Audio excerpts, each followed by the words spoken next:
Alright, hello everyone, welcome back to another Borderlands 3 video. Today I'm going to be talking about a build I made called SLAYIN, SPRAYIN, Zane, because you slay with it and you spray out a whole lot of bullets. That's like the whole idea.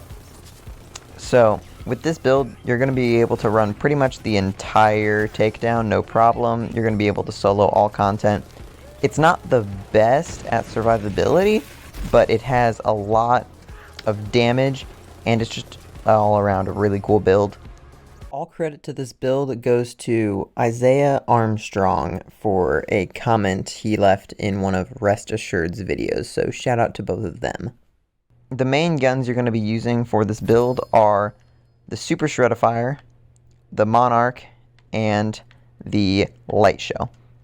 I don't really use the Light Show that much because I can just get around just using my Shreddifier and Monarch, but it's useful if you want, if you don't have like really good of either of these, and you can just get a Light Show and it works. So what this build does is it takes advantage of the terror anoints that were in the Halloween, the Bloody Harvest event. So on your shield you're going to want Terrified ammo regen, and on your grenade you want action skill and apply terror to yourself, so that when you have your Shreddifier out you can activate your action skill a couple times, and then your ammo can climb up really fast again once you stop shooting. So this works with every guns. Like Light Show doesn't even ever deplete, like you're never going to reload if you use the Light Show, because it just keeps climbing so fast. And the Monarch also, as you can see, oh, I'm going to switch that, really goes down super slowly and regens super fast. So this build you're just going to be, like I said, spraying out so many bullets. As you can see right there, it's just so many bullets, and you can actually do a surprising amount of damage with it. So on your Monarch, get whatever element fits the occasion. Personally, I just use this corrosive one because every other occasion I can just use my Shreddifier. And yeah, try to, if you want, you can get elemental. If you don't want elemental because it does less damage, then you can get kinetic. You can get a ×8 for the extra pellets, but it's just, you know, whatever one you want. ×8 has lower damage but higher fire rate and pellet count. ×4 has higher damage but lower fire rate and pellet count. It's whatever you want. On your Shreddifier, you want a Super Shreddifier, and you want 150 under 50, or if you want, you can get ASE on your anoint.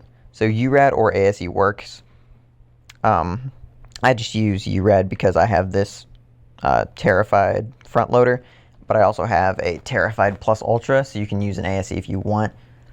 But if you're using a URAD, then you have to get a front loader. If not, you can just get any shield with the terror ammo regen bonus. As long as you have that anointment on it, then this build is going to work. So, yeah. Light Show, just get like any decent Light Show.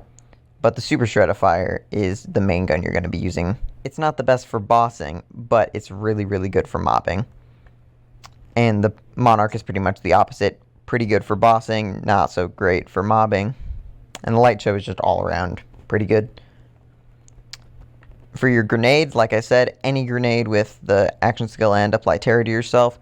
I just have one, like a green grenade that I found during the Bloody Harvest event, so you can just use like literally whatever you want. The Pearl of Ineffable Knowledge as your relic. Make sure you get mag size and fire rate, because mag size is going to make it so you regen ammo faster, because the higher mag size you have, the faster you regen ammo. And the fire rate is just, this build is all about fire rate. And then, so the comment said to use a Seeing Dead, but I find that the Spy just does more damage. Even if it has less fire rate, the damage that it gives out is more beneficial than the fire rate.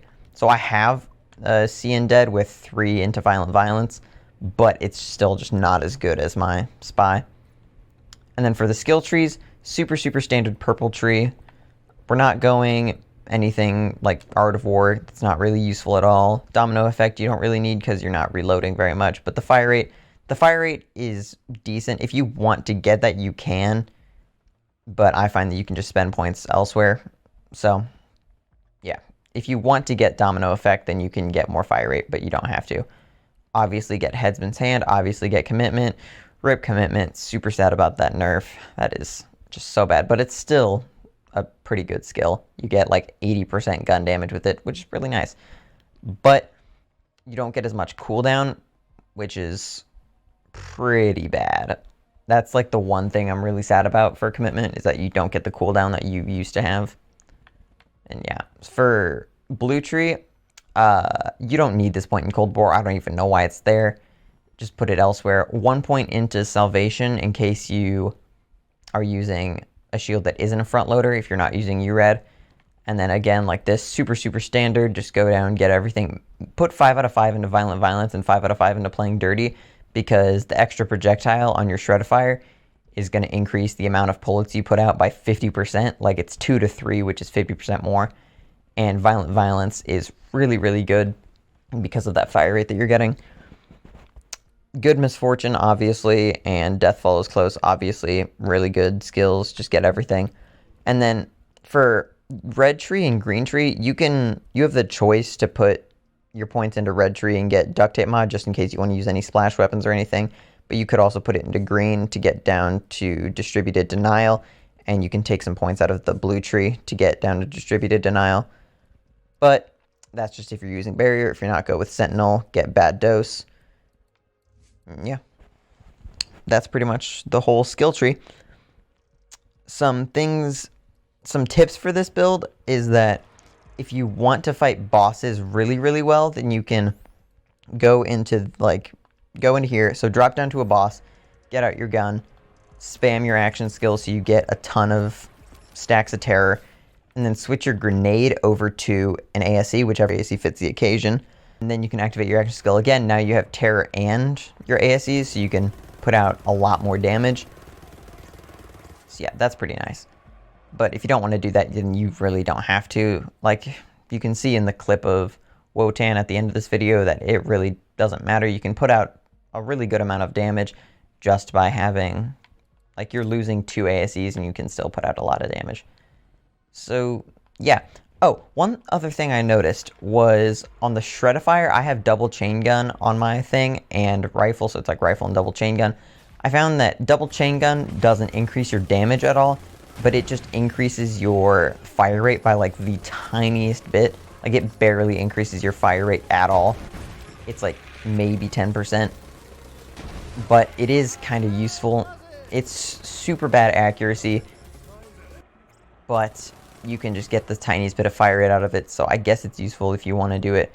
But you can use rifle or double chain gun, it doesn't really matter. If you don't have double chain gun, then don't use it. Don't use your secondary, just always use rifle. And yeah, so that's pretty much the video.